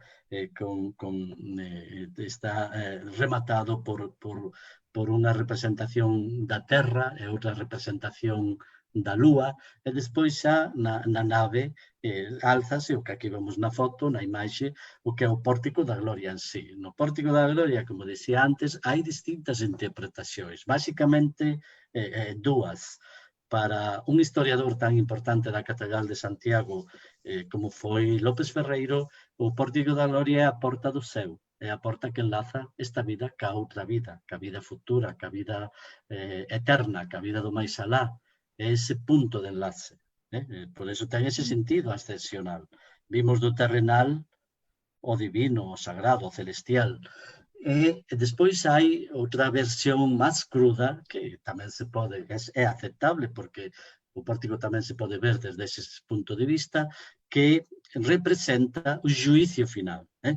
O xuicio final onde todos os seres humanos, todas as persoas serán xulgadas. Eu acredito máis ben que a versión, a mellor é que son un romántico, ou un ingenuo, non sei, pero eu acredito máis ben que a versión de López Ferreiro de que é a porta do céu. E máis, eu ainda vou máis alá, como van algúns historiadores, por exemplo, o profesor norteamericano Williams, que dice que o Pórtico da Gloria é a representación do final dos tempos, é a fin do mundo, a fin da terra, que enlaza, por eso está situado perfectamente en posición oeste, mirando hacia ese punto máis extremo do poniente, do oeste final, que é Fisterra. E Fisterra que simbolizaba para o home medieval, para o ser humano medieval, simbolizaba esa conexión que dicía antes, esa conexión donde acaba este mundo, non? Por pura lógica, comeza outro mundo. Bueno, pois o Pórtico da Gloria é a antesala espiritual, representación espiritual dese espacio físico que se representaba en Fisterra. De alguna maneira, ten esas connotacións, unhas connotacións, además, que reforza a propia figura do apóstolo Santiago que está no Partelús, esa figura tan acolledora, con unha expresión tan amable, tan sensible, tan de fiar, non? A min a imaxe de Santiago do Parteló do Pórtico pareceme unha imaxe excepcional. Ben, pois esa imaxe é a que de alguna maneira está aí para dicirnos que cando empecemos a nosa futura vida no máis alá, para os que sean creentes, Ele está aí esperándonos para acollernos e para elevarnos a Cristo, que nos vai abrir a porta do céu, a porta da outra vida. Ese é o sentido. Tanto que elixamos a versión máis cruda, máis dura, que é a do juízo final, como que elixamos a versión, a interpretación do pórtico como porta do céu, como porta en conexión co fin do mundo e co máis alá. Cada un que escolla, cada un que teña, que decida a visión que lle parece máis ótima. Sabe, o Manolo falando tão de fiar, ai, é tão galego, é tão bonitinho, é tão... Manolo! Muito Obrigado, Natália, obrigado. Faz o que se pode, faz o que se pode. Adorei tão de fiar, né? Uma porta do céu e ele está com uma cara tão de fiar. Muito bem. Deixa eu te fazer uma outra pergunta. Quanto aos símbolos dos caminhos, do nossos caminhos, o peregrino, ele tem a própria simbologia. Nos conta um pouco da concha, do bordão, da vara, da seta amarela, sabe, da cruz de Santiago e da veira estilizada, um pouquinho de cada uma. A tua perspectiva, nos conta um conto. Tu que tem essa cara aí tão... O bordao que hoxe os peregrinos non utilizan, ou utilizan estos sticks, estos bastonciños. O bordao na época medieval era parte fundamental do peregrino. De feito, vocês saben que a mí é un tema que resulta moito bonito, tamén moito simbólico, volvemos ao simbolismo. Os peregrinos na Europa, antes de sair camiño de Santiago, celebraban unha ceremonia de bendición que os bendicía o sacerdote, bendicía os a eles, pero tamén bendicía, saben vocês, que bendicía o bordao, máis tamén a bolsa que levaba o peregrino. Bendicíanse, hai imaxes preciosas, hai varias imaxes que se conservan desa esculturas representando ese acto de benzao do bordao e máis da bolsa que levaba o peregrino. Por qué? Porque de algún xeito se consideraban como parte do peregrino. O peregrino, para facer esa viaxe espiritual, para conectar, para ligar co apóstolo Santiago alá no extremo do mundo, necesitaba realizar unha viaxe física tamén. Esa viaxe física necesitaba de elementos que de alguna maneira complementaran o peregrino, complementaran o peregrino na posibilidade física de poder facer esa viaxe. Entón, cal eran os dous elementos que complementaban a máis da vestimenta, a máis da roupa? Eran a bolsa onde levaba moitas veces os documentos, os salvocondutos para ser identificado, para poder seguir a súa viaxe, a veces algo de comida que lle daban polo camiño, porque a esmola, o pedir, era moi frecuente no camiño. O peregrino levaba o máis elemental, levaba o seu corpo, a súa vestimenta, como digo, esa bolsa con 2 ou 3 cousiñas, se tiña documentos identificativos, os salvocondutos, eses documentos, e a maiores, ao mellor, a veces un pedazo de pan, un trociño de pan, un pouco de pan, e máis nada. E despois o bordao era aquele elemento que lle axudaba a avanzar no camiño, a que as maus tuveran un determinado movimento, a que cando tiña que saltar pequenos regatos, pequenos corrientes de auga, o bordao, como hoxe, non? Como os deportistas, como os pertigueiros que saltan a perte, bueno, pois apoiábase no bordao, saltaba, podía saltar 1,5 metros ou máis, que sin ese impulso que que o bordado lle proporcionaba non podía facelo, e daquela non había conducións de auga, non? O camiño estaba cruzado, é que hoxe non podemos imaginarnos, pero eu que me criei na aldea, eu sei como eran os camiños antigos, os camiños da Galiza antigua, e non só da Galiza, de outras zonas de España, eran camiños atravesados constantemente por pequenos fluxos de auga, entón eso había que saltalo, ou estaban cheos de auga en sí mismo, porque a auga encharcaba, non tiña saída, esos eran os camiños. Claro, hoxe é moi fácil pasar o camiño de Santiago, non mollamos os pés, non mollamos os calcetís, non mollamos nada, porque non era así. Entón, o bordado tiña esa función, e tamén tiña a función de que daquela había moitos animales salvajes no camiño, había lobos, había zorros, había incluso en algúns puntos osos, entonces o bordado era un elemento de defensa. E defensa tamén contra os lardóis, que eran moi frecuentes. Había determinados puntos do camiño como San Joan de Ortega, os Pirineus, a entrada en Galicia, os Montes de León, donde os peregrinos podían ser roubados ou mesmo mortos en calquer momento. Entón, o bordado era unha axuda fundamental. Tamén outra axuda fundamental para os peregrinos é que... Isso era antes, agora não acontece mais. Não, agora não. É super seguro fazer o caminho. Sim. Pois ese era o sentido do bordado, ese era o sentido. Ese non tiña... Era unha ferramenta fundamental, pero o que iba a dicir, moitos peregrinos tamén para defenderse, o peregrino morrían moitos peregrinos no camiño. O camiño francés estaba cheo de cementerio de peregrinos, que normalmente estaban, os cementerios de peregrinos estaban relacionados cos hospitais de peregrinos. Os peregrinos morrían nos hospitais e eran enterrados no cemiterio do propio hospital. Ben, pois, esa era a relación. Acostumaban a viaxar xuntos para protexerse. Non só o bordado era un medio, pero tamén viaxar xuntos era un medio de protección, porque non é o mismo que ataquen a unha persoa que ataquen a 10 ou 12 persoas. Ese era o sentido do bordado. Das flechas, das setas amarelas, xa sabemos todos que empezaron a mediados dos anos 80, gracias ao cura do Sebreiro, Elías Baliña, que aproveitou uns botes de pintura que era justamente dese color.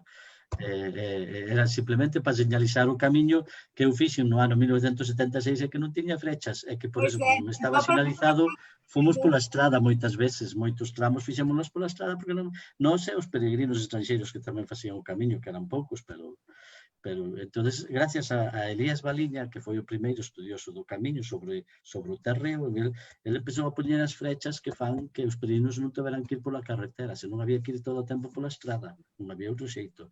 Ele empezou a señalizar con esas flechas amarelas, algo tan humilde como unha flecha que simplemente tiña un sentido práctico de axuda, convertiuse volvemos aos símbolos, o camiño é símbolo, a flecha amarela hoxe tamén é un símbolo. En canto a Cruz de Santiago, é unha cruz de orixe medieval, esa cruz roxa que levan, e que está vinculada non aos peregrinos, senón á orde de cabaleiros de Santiago, do apóstolo Santiago, que tiña un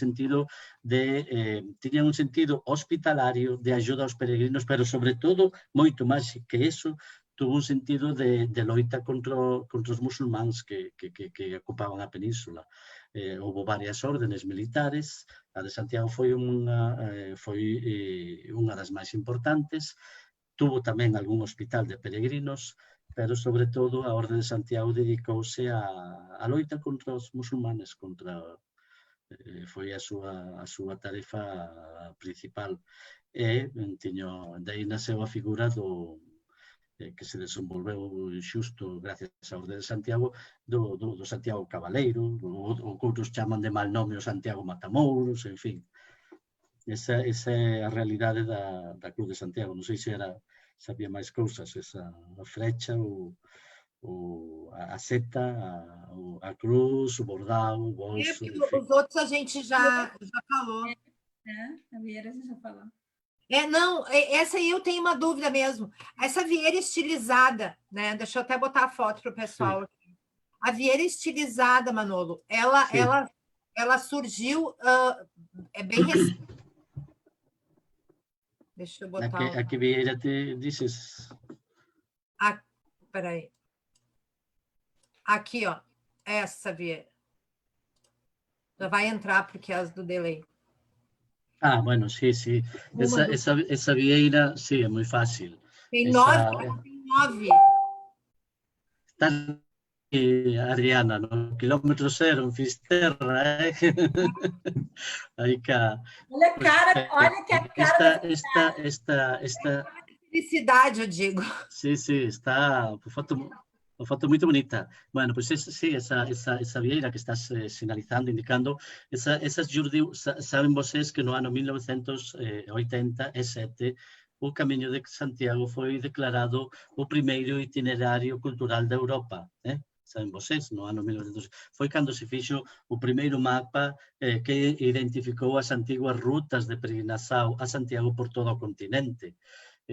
Bueno, pois naquel ano 1987, que ainda había poucos peregrinos, o Consello de Europa, que foi o que fixo esa declaración, que é un organismo de sentido cultural, de proxección da cultura europea, estableceu que había que señalizar as rutas a Santiago. Xa estaba o padre Elías Baliña facendo colocando as súas primeiras flechas amarelas, pero claro, era un home para señalizar todo o camiño con algunha axuda, pero bueno.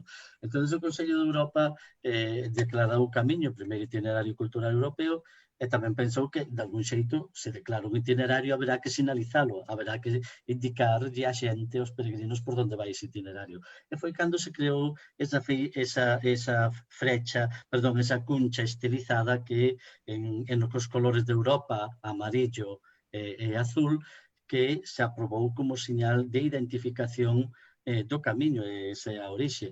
A primeira colocouse justamente na porta do Camiño en Santiago, que se perdeu, unha pena, pero simbólicamente colocouse ali esa primeira flecha, e despois desde primeiros dos anos 90, a raíz do Jacobeo e tal, empezouse xa a señalizar cada vez máis o camiño con esa flecha, con esa cuncha estilizada. Perfeito. Unha orixe sinxela. Antes da Nath fazer a próxima pergunta, eu vou te perguntar, o Renato Luiz Lucatelli Viana está fazendo uma pergunta aqui. Ele botou assim: Manolo, onde fica o local exato onde Pelayo encontrou a cova de Santiago no Monte de Bredon? Donde está o sepulcro actualmente. Vamos a ver, aí non hai perda. O Pelayo, vivía nun eremitorio, nun ermida, donde está hoxe a igrexa, se vocês saben, ao lado do mercado de San Fis de Solovio, saben vocês? A igrexa de San Fis de Solovio, non saben? Ariana, onde estuvamos ali no mercado. Mercado de Bastos? Sí, pois sí, na Praza de Bastos. Hai unha igrexa ao carón que non a dos jesuítas, senón unha máis pequena, modestiña, pequena, sencilla.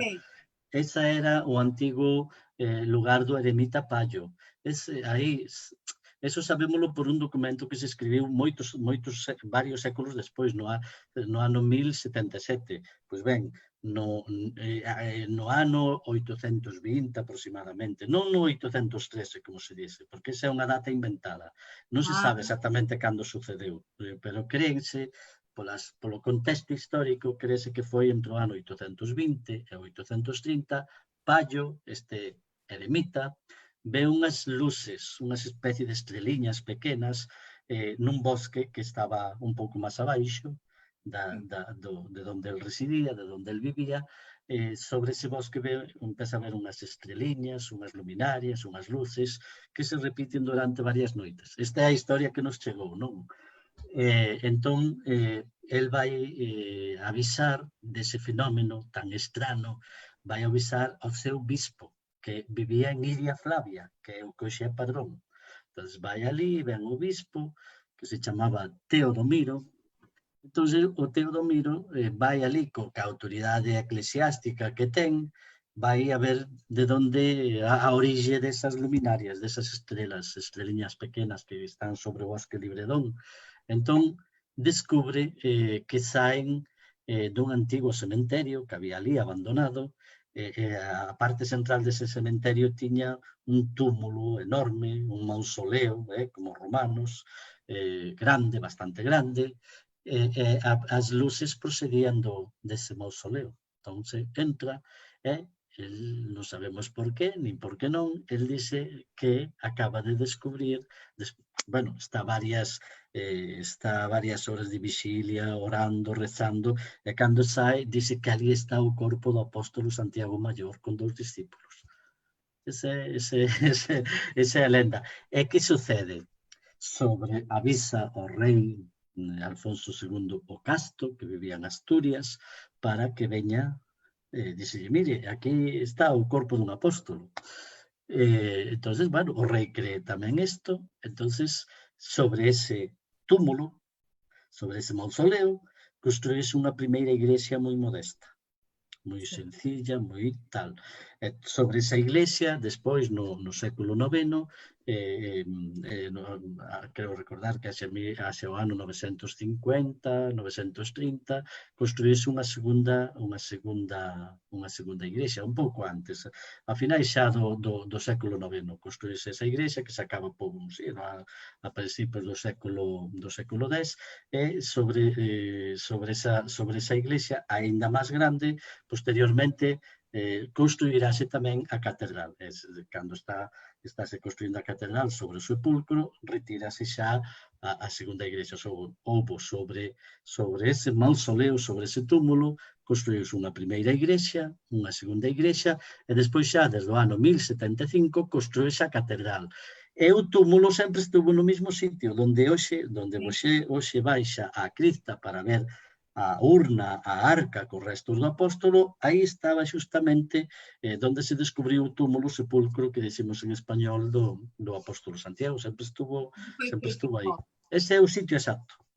Fantástico. Onde está hoxe. Non houbo que variacións. Houbo variacións, perdeuse o sepulcro, as reliquias tamén estiveron perdidas durante 300 anos, pero o lugar onde apareceu é ese. Justamente ese. Fantástico. É mais emocionante ainda a gente descer e sentir aquilo, tendo conhecimento do que tudo foi ali, né, em torno dali. Sí, ese é o sitio, non hai outro. Non cambiou en 1300, 1200 anos. Non cambiou. Me diz uma coisa, Manolo.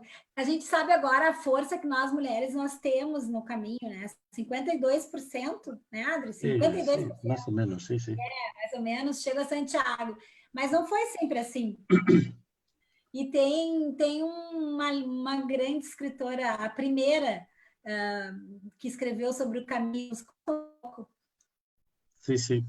Nos fala um pouquinho disso. A primeira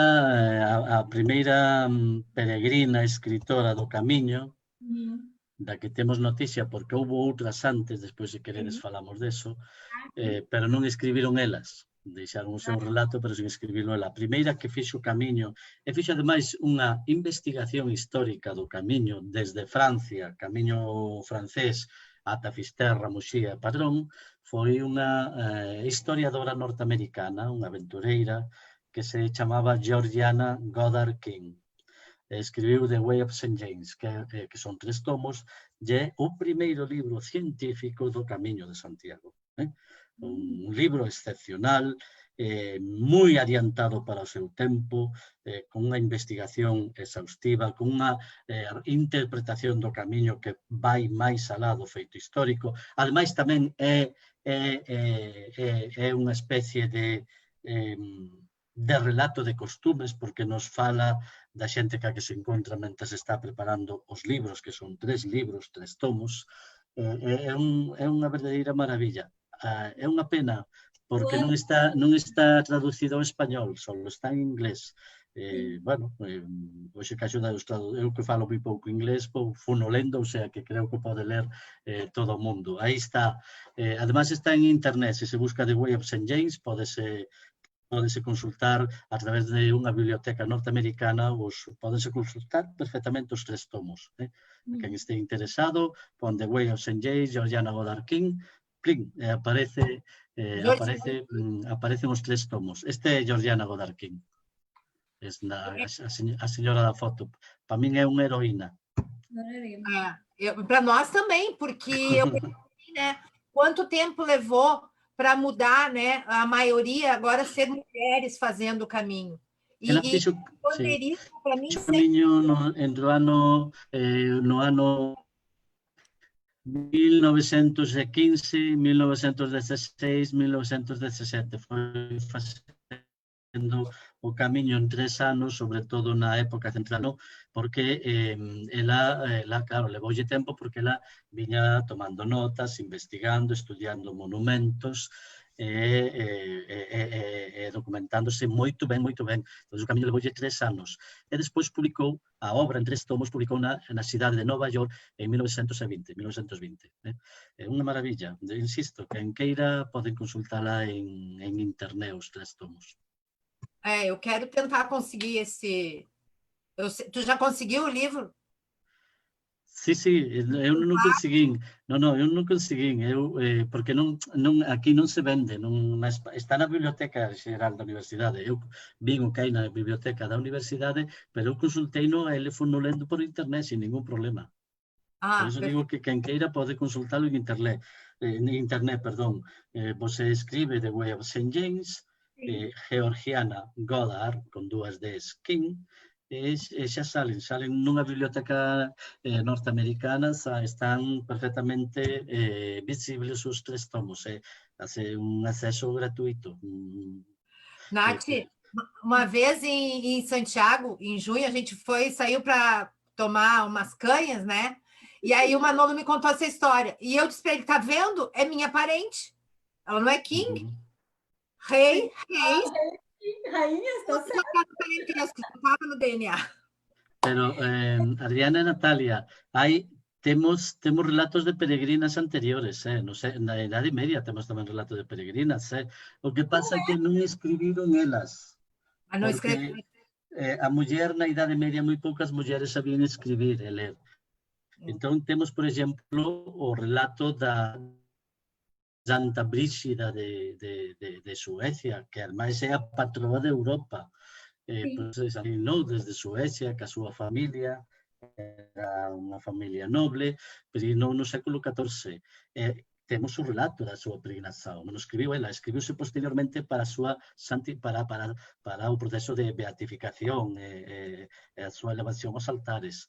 Entón, escribiu o relato das súas peregrinacións a de Santiago, que foi a primeira. Xa a Santiago, fíjense vocês, desde Suecia. Miren onde queda Suecia ainda hoxe. Pois, bueno, ela veu porque xa viñeran os seus pais, e xa viñeran os seus avós, e xa viñeran os seus tataravós a Santiago. Entón, a primeira peregrinación que fixo na súa vida, co seu marido, que morreu na peregrinación, foi a Santiago. Foi a gran peregrinación da súa vida. E despois temos outro relato que é unha maravilla, ese si está publicado na España, podese acceder ao libro e mercalo, a biografía de unha peregrina inglesa chamada Margery Kempe. Margery Kempe era unha especie tiña unha religiosidade exaltada. Entón, despois de ter, creo recordar que foron 14 fillos, ela dixo que xa non tiña máis fillos e dixo ao marido que iba a peregrinar a Santiago. E veuse peregrinar a Santiago. Marchou da casa e xa non volveu. Dedicouse a peregrinar a Santiago, despois peregrinou a Roma e cando volveu a Inglaterra, posteriormente, xa de maior, un sacerdote, pediulle ao sacerdote que lle escribira as súas memorias. Estas memorias están perfectamente, vai narrando como ven a España, despois como vai a outros santuarios, como, a primeira peregrinación a Santiago, como ten que facer para conseguir nos portos do sur de Inglaterra un barco para poder vir a cidade da Coruña, a Santiago de Compostela, como amenazan que lle dicen que o patrón dun barco que non quere levar mulleres porque as mulleres provocan tormentas e que se vayan os barcos ao pique ao fondo. Entón, bueno, ten que pagar polo billete bastante para que a leven, chega sin incidentes, e chega a Santiago, chega viva, non a tiran do barco. Vai narrando todo eso, narra as visións que ten na Catedral de Santiago, onde é unha especie de mística, non? Santa Brígida tamén tiña ese sentido místico da religión, non? Houve varias peregrinas místicas a Santa Bona de Pisa, que é a patrona das azafatas en Europa, pois tamén foi peregrina 9 veces a Santiago, Santa Bona. Sí, bueno, pues, Hoje, pero quem bueno, fala as memorias máis importantes que temos son desta, de Merger Kempe. fantástica, fantástica. Olha, bom, Manolo, nós estamos chegando, né, ao final dessa live, que com certeza vai ter que ter outra, porque ficou muito. Mas eu queria encerrar, né, para encerrar, dizer uma frase que eu sei que tu gosta, é uma frase do livro do meu pai. E aí eu queria que tu desse uma comentada nela, que é aquela frase que diz assim, que ir até Santiago é ter em cerca de 30 dias as experiências de toda uma vida. Eu te digo que a minha, eu acho que assim, eu tive as experiências de toda uma vida e fazer Santiago em 30 dias mudou toda a minha vida, né? Então, mudou tudo, completamente. Então, eu sei que da Nath também, né? E da maioria dos peregrinos que fazem, mas eu queria que tu desse uma comentada nisso. Te agradeço muito, porque essa frase, uma vez tu destacou ela para mim, né? E eu tenho muita gratidão por isso. Então, eu queria, para a gente encerrar, falasse um pouco nessa frase. Ariana, tú sabes que eu quería, apreciaba moito o teu pai, parece o seu libro, a experiencia da súa peregrinação, non? Para min é un dos, sempre digo, e é certo, é un dos millores relatos de peregrinação que se teñen escrito, porque é intenso, emocional e ao mesmo tempo é moi sinxelo, fácil de ler, fácil de entender, non hai nada gratis nese libro, non hai nada superficial. E justamente esa é unha das frases, de varias frases que me gustan das que gusto dese libro, esa é unha delas, porque eu creo que é moi representativa do que é o Camiño de Santiago para moita xente que fai o camiño. Por que? Porque eu dicía antes que facer o Camiño de Santiago é convertirse nun peregrino eterno, non?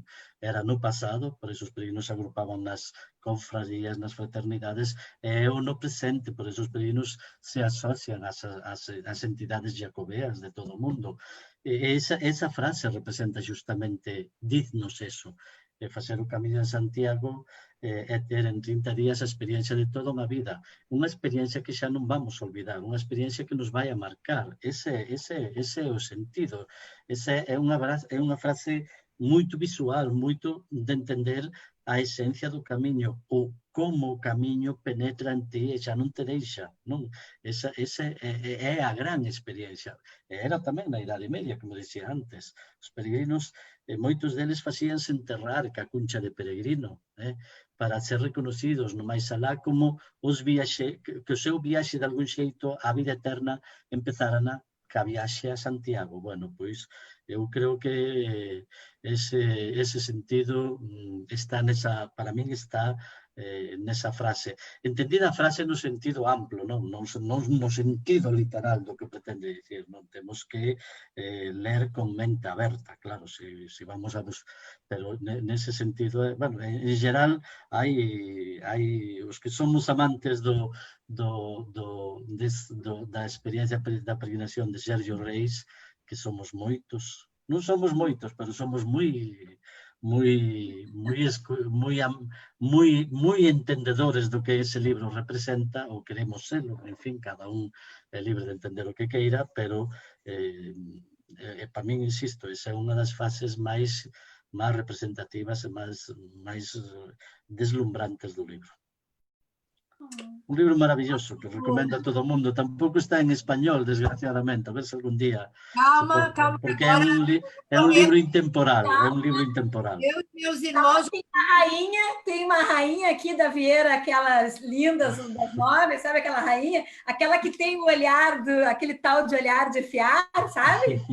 Uma peregrina dos belos olhos aqui com a gente, que vai estar aqui, ó, tá na pauta dela, ó. Então, agora o Manolo, Adri, agora o Manolo deu a sentença. Tem que ter um livro em espanhol, ó. Bom, estou cutucando meus irmãos para a gente realmente concretizar isso, né? Isso é um projeto, sabe? foi um grande projeto de vida dele, né? E eu acho que agora o nosso projeto é que isso se mantenha, sabe? Então, isso vai ser bem, com certeza. Com certeza. É muito super agradecida de tudo, de tu estar com a gente, de ter te ouvido, porque cada simbolismo, por mais que a gente conheça, ouvir de ti, tem um outro sabor e um outro significado, saiba, é de coração. Com esse teu olhar tal de fiar, sabe?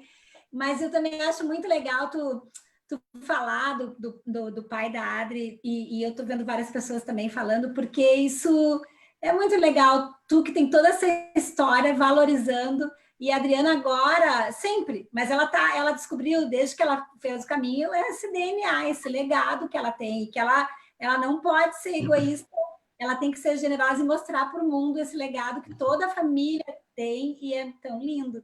Então, agora, com as tuas palavras, eu acho que fica mais bonito ainda essa sentença. Então, é bem emocionante ver vocês dois, assim, falando do pai da Adri, eu vejo todo, né? Sou super agradecida de estar com ela e de a gente estar te recebendo hoje, de coração. Gratidão. Para min, insisto, é un dos grandes libros que se escribiron sobre o camiño desde o renacer do camiño, non? Porque é un libro tan... A min o que me gusta dese libro é iso, o sencillo que é, ao mesmo tempo, a profundidade que hai nel, non? Canto hai detrás de cada palabra dese libro, non? Entón, eu recomendo a todo mundo que poda lelo, a que queira buscar algo máis no camiño, que o lea, e que o lea buscando algo máis, porque vai non encontrar nese libro. Eu teño a sorte de ter un exemplar dedicado por Sergio no ano 1999, cando viñera a Galicia, nun congreso que celebráramos, que o invitáramos, localizáramos alá en Brasil, dando moitas voltas, e ao final viñera e regaláronos ese libro. Eu teño como un pequeno gran tesouro sempre o teño ali, e así de vez en cando leo alguna páxina, para min unha referencia. Manolo. Gratidão, gratidão. É a palavra que fica. E eu não vou falar só por essa live. Eu estou falando pela amizade que eu acho que eu herdei do meu pai, entende? É como se ele tivesse deixado um grande presente para mim, que é a tua amizade. Sabe, cada vez que eu vou para Santiago, ou cada vez que eu estou no caminho, eu mando a mensagem. Manolo, estou chegando em Santiago tal dia. A última vez a gente se encontrou com os peregrinos, estava a Alexandre, a Zete. A outra vez a tua esposa, né, os amigos, todos a gente foi fazer um roteiro pelo Casco Viejo ali.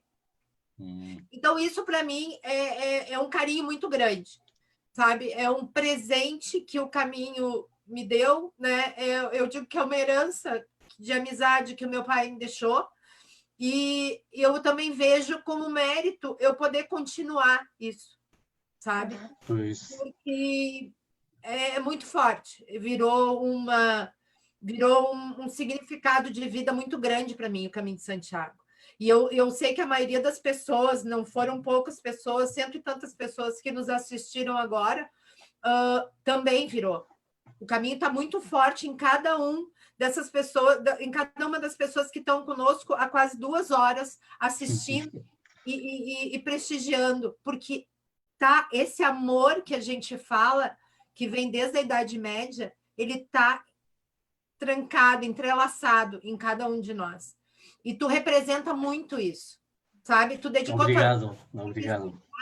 Tu dedicou a tua vida a fazer todo esse trabalho, as tuas obras, os teus livros, o teu trabalho hoje em dia. Não é a troco de nada que tu recebeu os prêmios. E aquele prêmio do ano passado, eu sou muito grata de quando tu homenageou meu pai também, sabe? Porque no prêmio do ano passado, em Samos, o Manolo teve uma das homenagens, ele fez ao meu pai, que tinha falecido. Sim. Então, eu te agradeço muito isso.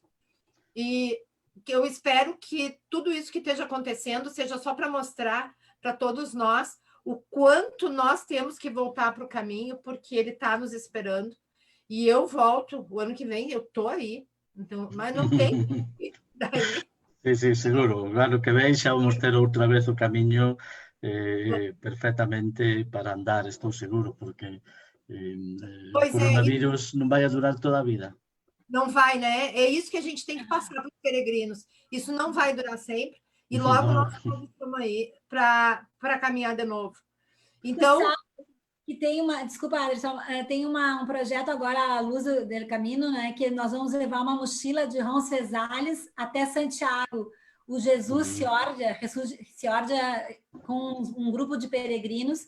Nós vamos, cada hospitaleiro, levar hospitaleiros com peregrinos, várias pessoas de Roncesvalles a Santiago. Começa agora dia 18, se eu não me engano. Muito bem. Vai em 21. A gente pode combinar, já vamos combinar, né? Já está convidado lá. Já vou dizer para o Jesus, porque eu achei uma ideia muito bonita, porque é a luz do caminho, né?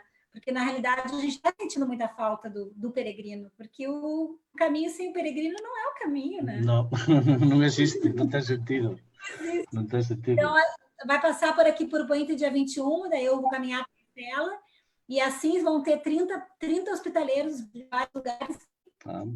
Conforme vão tendo peregrinos, vão estar tendo, vai parar em todos os lugares. Então, eles vão começar a divulgar agora semana que vem, mas eu achei uma ideia, bem como a Adri falou, essa coisa da gente voltar para o caminho aos poucos já está, a gente já está saindo desse desafio forte, o mundo, né? Então, mas essa nossa conversa, Adri, finaliza, eu acho. É que eu te juro de coração, eu queria poder dar um abraço apertado agora, sabe? E dizer muito obrigado mesmo. E obrigado a todo mundo que acompanhou com a gente essa live, que foi muito mais do que especial. Tu é uma pessoa fantástica, eu te digo isso direto. Tu é uma pessoa muito especial, Manolo. O caminho... Obrigado. Vocês também são especiais. O teu trabalho a gente deve muito a ti. Muito obrigada. Obrigada por compartilhar. Obrigada por compartilhar. Deus. Daqui a pouco a gente está junto. Obrigado. Gratidão. Gratidão. Até a próxima vez. Bom caminho. Até logo. A gente não vai poder ficar muito tempo sem ver essa cara de tal de fiar. Obrigado. Bom caminho. Venga. Muito obrigada.